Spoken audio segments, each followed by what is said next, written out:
Good morning, welcome back to my channel Mamoni food blog.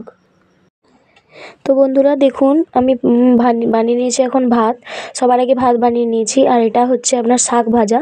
এটা পালং শাক, বেথর শাক, আলু শাক, সর্ষে শাক একসঙ্গে মিশিয়ে এটা মিক্স শাক ভাজা আমি বানিয়েছি। তো শাকটাও ভেজে নেওয়া হয়ে গেছে দেখুন।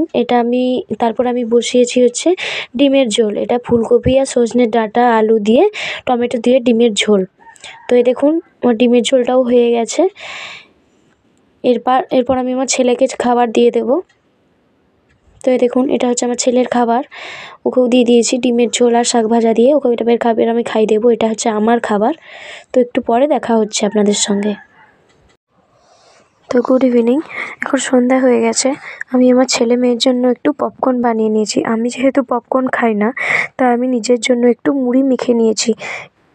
তো এইভাবেই দিনটা শেষ করলাম। বাই।